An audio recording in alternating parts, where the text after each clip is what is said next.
ओम साईं राम। आज हम एक ऐसी कथा सुनेंगे जिसमें बाबा ने बताया कि इंसान अपने कर्मों से कभी मुक्त नहीं हो सकता। इंसान जो जैसा करता है उसे वैसा भोगना ही पड़ता है, अर्थात अपने कर्मों का फल उसे भोगना ही पड़ता है। वो इस जन्म में हो या फिर किसी भी जन्म में, कर्म आपका पीछा हमेशा करते हैं। तो जो जैसा करता है वैसा भोगता है, जैसा बोता है वैसा काटता है। तो चलिए हम इस कथा का आरंभ करते हैं। श्री साईं बाबा ने कहा, एक दिन प्रातःकाल 8 बजे जलपान के पश्चात मैं घूमने निकला। चलते चलते मैं एक छोटी सी नदी के किनारे पहुंचा। मैं अधिक थक चुका था, इस कारण वहां बैठकर कुछ विश्राम करने लगा।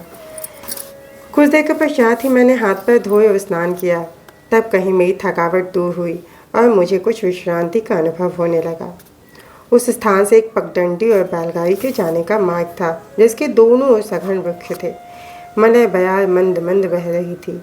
मैं चिलम भर ही रहा था कि इतने में मेरे कानों में एक मेढक के बुरी तरह टर्राने की ध्वनि पड़ी। मैं चकमक सुलगा ही रहा था कि इतने में एक यात्री वहाँ आया और मेरे समीप आकर मुझे प्रणाम किया और घर पर पधार कर भोजन तथा विश्राम करने का आग्रह करने लगा। उसने चिलम सुलगाकर मेरी ओर पीने के लिए बढ़ाई। मेढक के टर्राने की ध्वनि सुनकर वह उसका रहस्य जानने के लिए उत्सुक हो उठा।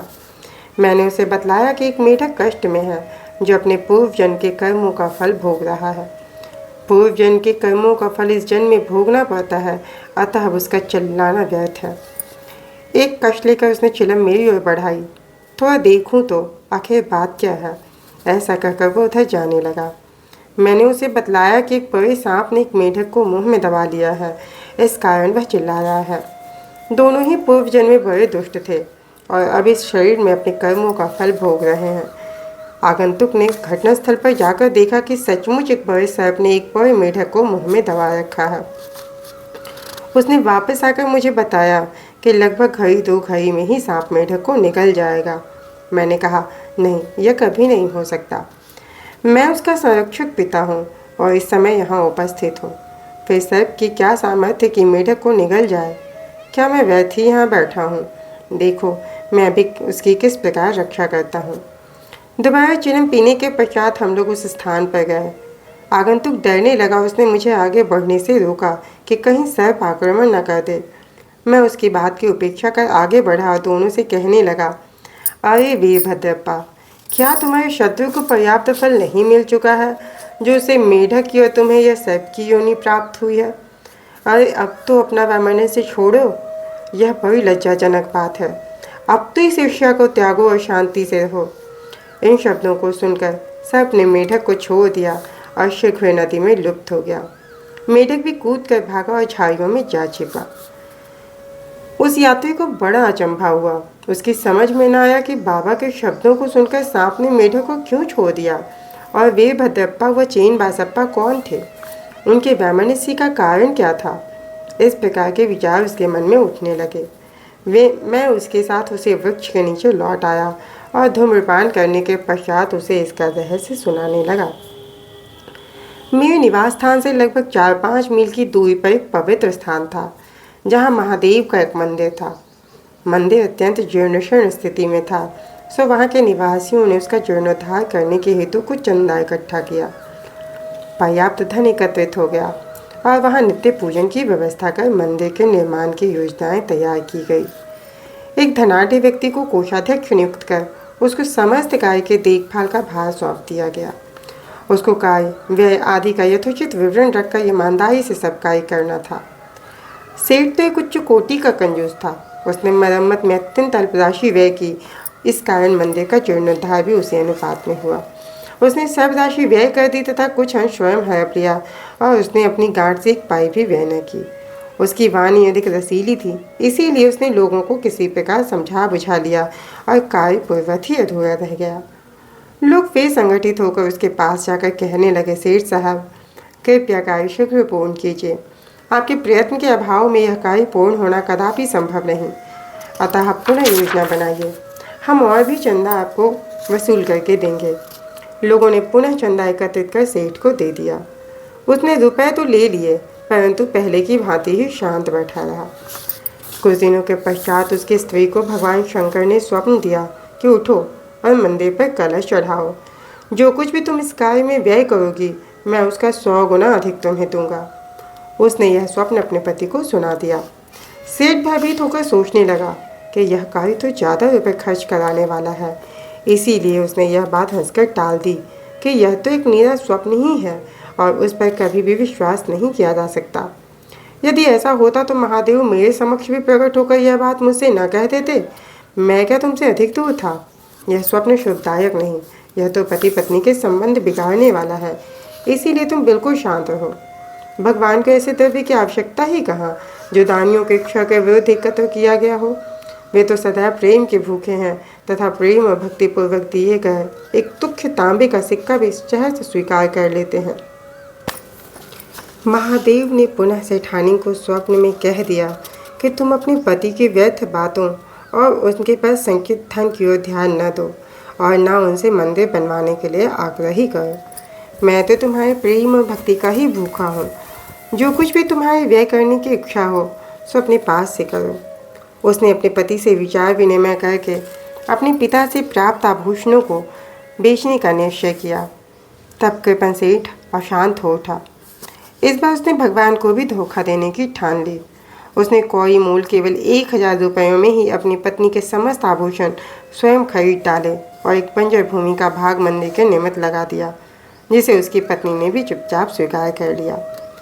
सेठ ने जो भूमि दी वह उसकी स्वयं की न थी, वह एक निर्धन स्त्री दुबकी की थी जो इसके यहाँ 200 रुपये में गिरवी रखी हुई थी।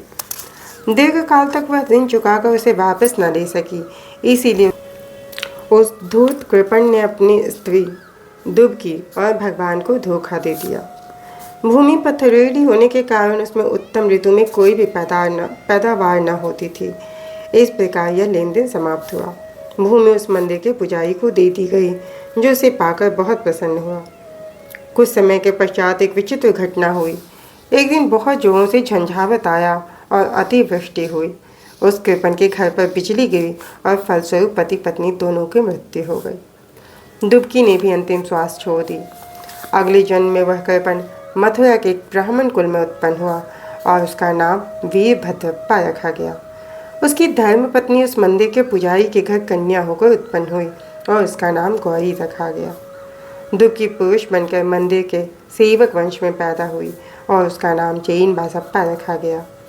पुजारी मेरा मित्र था और बहुधा मेरे पास आता जाता रहता था, वार्तालाप करता और मेरे साथ चलम पिया करता था। उसकी पुत्री गौरी भी मेरी भक्त थी। वह दिनों दिन सयानी होती जा रही थी, जिससे उसका पिता भी उसके हाथ पीले करने की चिंता में रहता था। मैंने उसे कहा कि चिंता की कोई आवश्यकता नहीं, वह स्वयं तुम्हारे घर लड़की की खोज में आ जाएगा। कुछ दिनों के पश्चात ही उसी की जाति का वीरभद्रप्पा नामक एक युवक भिक्षा मांगते मांगते उसके घर पहुंचा। मेरी सम्मति से गौरी का विवाह उसके साथ संपन्न हो गया। पहले तो वह मेरा भक्त था, किंतु अब वह कृतघ्न बन गया। इस नूतन जन्म में भी उसकी धन तृष्णा नष्ट न हुई। उसने मुझसे कोई उद्योग धंधा सुझाने को कहा, क्योंकि इस समय वह वैवाहिक जीवन व्यतीत कर रहा था। तभी एक विचित्र घटना हुई। अचानक ही प्रत्येक वस्तुओं के भाव ऊंचे चढ़ गए। गौरी के भाग्य से जमीन की मांग अधिक होने लगी और समस्त भूमि 1 लाख रुपये में आभूषणों के मूल्य से 100 गुना अधिक मूल्य में बिक गई। ऐसा निर्णय हुआ कि 50,000 रुपये नगद और 20,000 रुपये प्रतिवर्ष किस्त पर 2,000 रुपये प्रतिवर्ष किस्त पर चुकता कर दिए जाएंगे। सबको यह लेन देन स्वीकार था, परंतु धन में हिस्से के कारण उनमें परस्पर विवाद होने लगा। वे परामर्श लेने मेरे पास आए और मैंने कहा कि यह भूमि तो भगवान की है जो पुजारी को सौंपी गई थी। इसकी स्वामिनी गौरी ही है और एक पैसा भी उसकी इच्छा के विरुद्ध खर्च करना उचित नहीं तथा उसके पति का इस पर कोई अधिकार नहीं है। मेरे निर्णय को सुनकर वीरभद्रप्पा मुझसे क्रोधित होकर कहने लगा कि तुम गौरी को फुसला कर उसका धन हड़पना चाहते हो। इन शब्दों को सुनकर मैं भगवत नाम लेकर चुप बैठ गया। वीरभद्र ने अपनी स्त्री को पीटा भी। गौरी ने दोपहर के समय आकर मुझसे कहा कि आप उन लोगों के कहने का बुरा ना माने। मैं तो आपकी लड़की हूँ, मुझ पर कृपा दृष्टि ही रखें। वह इस प्रकार मेरी शरण में आई तो मैंने उसे वचन दे दिया कि मैं 7 समुद्र पार भी तुम्हारी रक्षा करूँगा। तब उस रात्रि को गौरी को दृष्टांत हुआ। महादेव ने आकर कहा कि यह सब संपत्ति तुम्हारी ही है और इसमें से किसी को कुछ न दो। चेन बासप्पा की सलाह से कुछ राशि मंदिर के कार्य के लिए खर्च करो। यदि और किसी भी कार्य में तुम्हें खर्च करने की इच्छा हो तो मस्जिद में जाकर बाबा के परामर्श से करो। गौरी ने अपना दृष्टांत मुझे सुनाया और मैंने इस विषय में उचित सलाह भी दी। मैंने उसे कहा कि मूल धन तो तुम स्वयं ले लो और ब्याज की आधी रकम चेन बासप्पा को दे दो। वीरभद्र का इससे कोई संबंध नहीं है। जब मैं यह बात कर ही रहा था, वीरभद्र और चेन बासप्पा दोनों ही वहाँ झगड़ते हुए आए। मैंने दोनों को शांत करने का प्रयत्न किया तथा गौरी को हुआ महादेव का स्वप्न भी सुनाया। वीरभद्र क्रोध से उन्मत्त हो गया और चेन बासप्पा को टुकड़े टुकड़े कर मार डालने की धमकी देने लगा। चेन बासप्पा बड़ा डरपोक था। वह मेरे पैर पकड़कर रक्षा की प्रार्थना करने लगा। तब मैंने शत्रु से उसका छुटकारा करा दिया। कुछ समय पश्चात ही दोनों की मृत्यु हो गई। वीरभद्र सर्प बना और चेन बासप्पा मेढक। चेन बासप्पा की पुकार सुनकर और अपने पूर्व वचन की स्मृति करके यहाँ आया और इस तरह से उसकी रक्षा कर मैंने अपना वचन पूर्ण किया। संकट के समय भगवान दौड़कर अपने भक्त के पास जाते हैं। उसने मुझे यहाँ भेजकर चेन बासप्पा की रक्षा कराई। यह सब ईश्वरीय लीला है। इस कथा की यही शिक्षा है कि जो जैसा बोता है वैसा ही काटता है, जब तक कि भोग पूर्ण नहीं होता। पिछला ऋण और अन्य लोगों के साथ लेन देन का व्यवहार जब तक पूर्ण नहीं होता, तब तक छुटकारा भी संभव नहीं है।